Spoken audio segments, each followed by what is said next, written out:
Satu sisi kita sedih mengingat perginya mereka, tetapi sisi yang lain mereka diberikan peluang yang sangat indah oleh Allah sebagai petanda kemuliaan di dunia ini. Akankah kami yang hadir malam ini ya Rabb, kami yang duduk di masjid syuhada ini, Engkau berikan hal yang sama? Tidak Ramadan tahun ini, Ramadan tahun depan, tepatnya malam-malam Jumat, sedang kami i'tikaf di masjid, sedang kami solat bersama jamaah, Engkau panggil kami dalam kondisi beriman dan taat kepadamu. Ataukah sebalik dari hal tersebut? Tengah kamu pubut-pubut maksiat, tengah kamu murka kedron ya Allah, tengah kamu sibuk dengan hiruk pikuk duniawiyah, saat itu Engkau utus malaikatmu untuk memisah kehidupan kami dengan dunia ini, berpisah kami dengan kehidupan dunia, nyawa kami diangkat, ajalun musamma hadir dalam kehidupan kami, sehingga kami mati dalam kondisi su'ul khatimah. Na'udzubillah.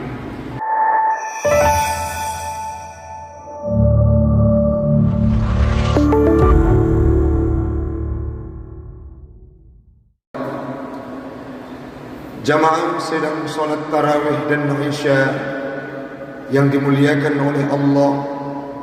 Marilah kita memuja dan memuja Allah dengan kalimat Alhamdulillah.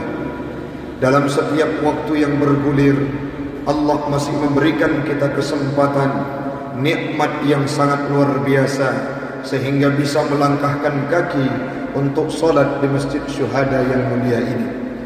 Salawat dan salam marilah sama-sama kita hantarkan keharibaan baginda Rasulullah sallallahu alaihi wasallam.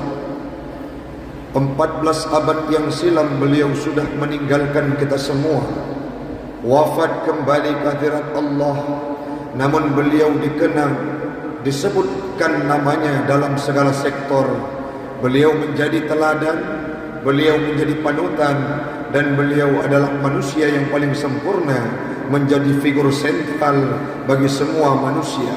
Tidak hanya yang berKTP-kan Islam, yang mereka-mereka di luar Islam pun turut mengagumi kehadiran dan keberadaan Rasulullah sallallahu alaihi wasallam.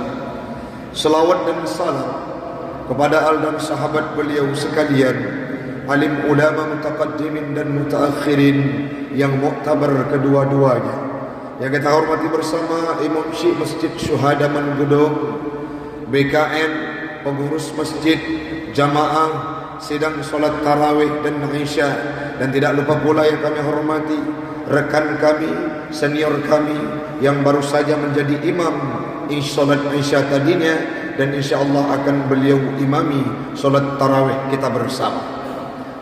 Jamaah sekalian, sebelum saya hadir dari rumah, berasumsi dan berkeinginan untuk menyampaikan tausiah dan ceramah menyangkut dengan peristiwa nuzulul Quran, tetapi di tengah perjalanan mindset tersebut berubah dengan datangnya sebuah berita dari penduduk asli Manggudong, namanya Bu Fahmi, yang beliau sedang berada di Aceh Timur. Barusan ibunda beliau meninggal dunia. Maghrib tadi, menjelang maghrib, ditelepon kami, kebetulan kami merupakan gurunya ataupun beliau adalah jamaah kami di Al-Muslimat Islamik. Apa yang disampaikan Ustadz, apa yang harus kami baca dalam kondisi orang tua kami sakratul maut? Doakan yang terbaik, baca Al-Quran, baca Yasin. Setelah solat maghrib, tidak lama kemudian datang berita orang tuanya kembali ke hadirat Allah subhanahu wa ta'ala. Apa yang akan kita sampaikan? Yang pertama sekali, ini merupakan pelajaran bagi kita. Cukuplah mati ini kafa bil mauti wa iyadah. Cukuplah mati ini menjadi pelajaran bagi kita semua, di mana luntuan sendiri Bapak Ibu sekalian, dalam ujung-ujung doa setiap selesai solat, dalam saya berdoa menadahkan tangan ke langit, pasti ada sebuah doa yang kami panjatkan. Ya Allah, napa selamat iman kamu, pemati kamu dalam taat malam Jumat bulan Ramadan. itulah yang diharapkan oleh seluruh orang Islam di berbagai penjuru dunia. Malam ini ada seorang jamaah kita, orang tua dari jamaah kita yang diberikan hal tersebut oleh Allah Subhanahu wa taala. Satu sisi kita sedih mengingat perginya mereka, tetapi sisi yang lain mereka diberikan peluang yang sangat indah oleh Allah sebagai petanda kemuliaan di dunia ini. Akankah kami yang hadir malam ini ya Rabb, kami yang duduk di masjid syuhada ini, Engkau berikan hal yang sama? Tidak Ramadan tahun ini, Ramadan tahun depan, tepatnya malam-malam Jumat, sedang kami i'tikaf di masjid, sedang kami solat bersama jamaah, Engkau panggil kami dalam kondisi beriman dan taat kepadamu. Ataukah sebalik dari hal tersebut?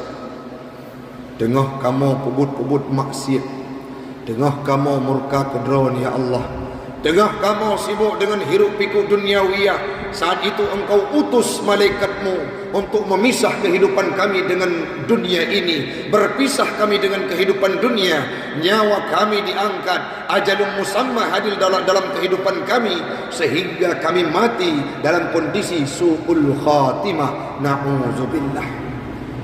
Dalam sebuah hadis yang pernah kami baca hamba Allah, asbabul wurudnya adalah saat Nabi sedang berdiri dengan sahabatnya, satu waktu lewat jenazah di depan Nabi. Dalam matan hadis disebutkan murra alaihi bi janazah, lewat di depan Nabi Muhammad itu seorang jenazah yang sudah digotong oleh orang lain, ingin dikebumikan, ingin ditanam, ingin dilakukan prosesi pemakaman.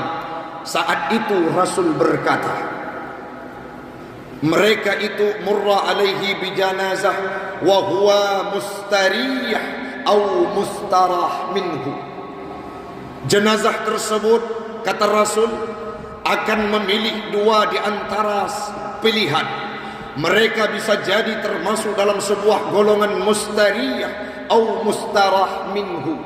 Artinya orang yang beristirahat ataupun orang lain beristirahat karena perginya kita. Sekarang akan kita uraikan siapa yang termasuk mustarih dan siapa yang termasuk mustarah minhu. Mustarih huwa abdul mu'min yastarihu min nasabid dunya. Mustarih adalah orang-orang yang beristirahat setelah meninggal dunia, setelah mereka berjumpa dengan malaikat Israel, setelah mereka datang ajalum musamma, berpisah dengan kehidupan dunia. Disitulah awal mereka untuk beristirahat, merasakan ketenangan terhadap hiruk pikuk dunia yang pernah dilewati sebelumnya. Dalam kehidupan masa di dunia, mereka mengorbankan waktunya untuk sujud di masjid. Mereka mengekang diri untuk tidak terlibat dalam mewahnya kehidupan dunia. Dalam kehidupan masa hidup di dunia, mereka tidak memilih untuk berlaku maksiat kepada Allah, memilih untuk taat. Artinya dunia ini dijadikan sebagai sijna ataupun penjara. Terbatas, mabuk tidak boleh, berjudi tidak boleh, berzina tidak boleh, korupsi tidak boleh. Orang-orang yang melakukan kebiadaban kepada orang lain pun tidak boleh, namimah tidak boleh. Mereka jauhkan segala perkara tersebut, melawan kondisi kesenangan nafsu amarah dalam kehidupannya. Saat ajal datang dalam kehidupan orang-orang yang seperti tadi, orang yang wadewdep getim petimang drawa gurung silun, walaupun dicemooh, walaupun diuji, seperti layaknya saudara kita di Palestina. Mereka hidup dalam kesedihan, tidak tahu mau makan apa setiap hari. Listriknya sudah tidak ada, dentuman senjata tiap waktu. Yang dilihat oleh mereka hanyalah reruntuhan. Bahkan setiap hari mereka memandang jasad yang bertebaran di Palestina. Itu kepayahan yang dihadirkan oleh Allah Ta'ala saat mereka berhadapan dengan maut, meninggal dunia. Saat itulah mereka mulai beristirahat. Dari apa beristirahat? Dari nasabid dunia, dari payahnya dunia, dari masyakkahnya dunia, dari capek, pahit, pekik, retirnya kehidupan dunia. Mereka beristirahat, tenang, kembali ke hadirat Allah. Lantas siapa orang-orang tersebut, Ustaz?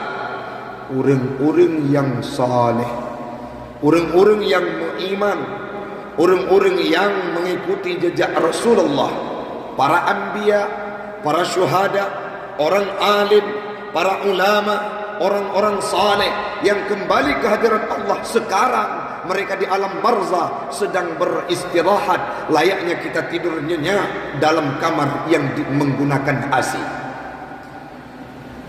Akankah itu kita dapatkan? Pertanyaan ini akan kita jawab secara pribadi hamba Allah. Apakah kita dalam hidup di dunia ini menjadi pribadi yang melawan segala amarah, melawan segala kepayahan, melawan segala nasabnya dunia, sehingga kita lebih memilih sakit, lebih memilih pahit demi menjalankan fitrah agama Islam? Ataupun kita termasuk di antara mereka yang meninggalkan kesulitan tersebut, memilih kenikmatan dunia semata, sehingga mati tidak termasuk dalam kategori mustariyah. Itu yang pertama. Yang kedua, hamba Allah mustarah minhu. Siapa mustarah minhu? Al-abdul fajir yastari'u minhu al-ibad. Orang-orang yang durhaka, orang-orang yang tidak benar, orang-orang yang celaka, kata Rasul. Kenapa mereka celaka? Yastari' minhu al-ibad.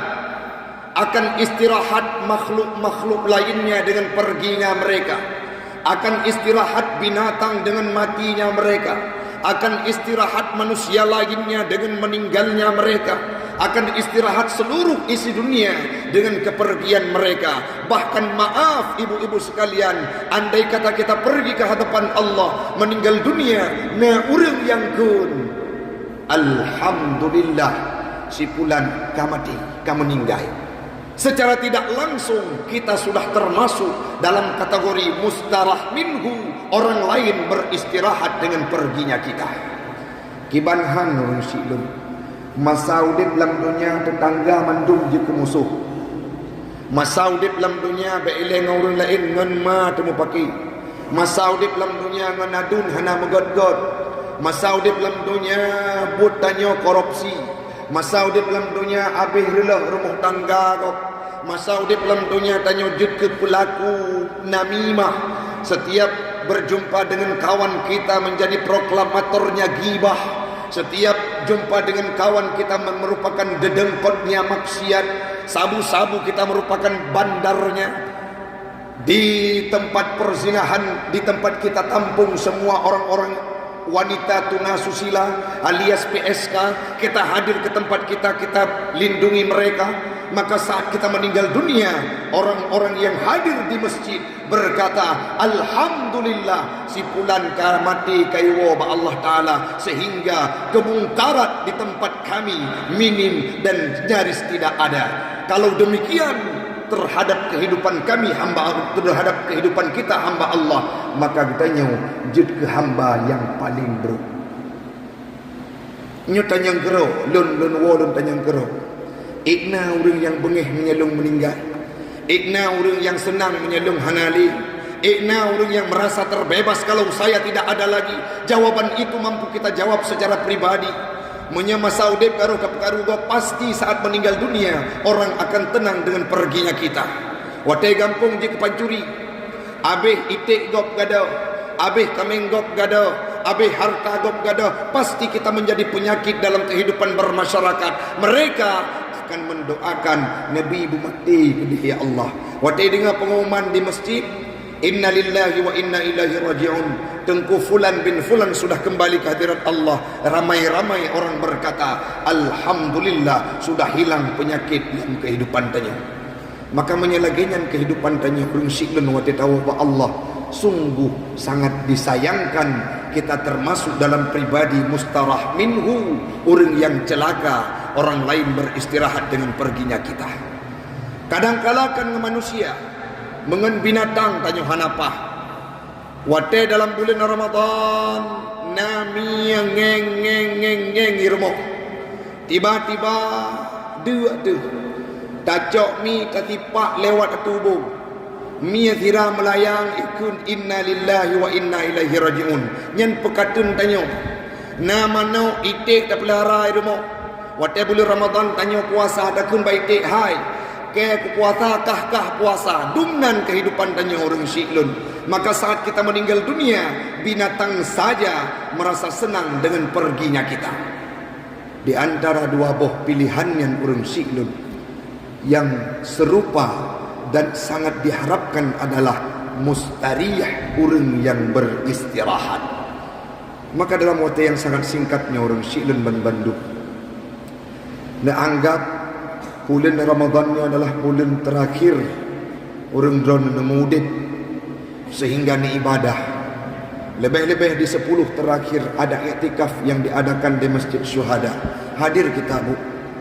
Saya merupakan salah satu di antara pengisi malam-malam iktikaf. Semoga dapat malam Lailatul Qadar. Kalau kita menghembuskan nafas pun dalam bulan Ramadan ini dalam kondisi membawa iman, tenang di hadapan Allah. Berharap seperti kawan-kawan kita yang tadi, berharap seperti saudara kita yang tadi, yang mereka meninggal dalam kondisi husnul khatimah dalam ibadat taat malam Jumat dan bulan Ramadan. Secara adat dan tradisi manusia, ilmu yang kita miliki sudah pasti masuk dalam kategori ahli surga. Semoga semuanya kita malam ini, kalaupun satu waktu hadir malaikat menjemput nyawa kita, semuanya kita akan termasuk dalam kategori mustariyah, orang yang beristirahat dari payahnya kehidupan dunia. Kita memilih untuk beribadah, melawan segala kepahitan, melawan segala kesusahan, untuk beribadah mendekatkan diri kepada Allah Subhanahu wa ta'ala.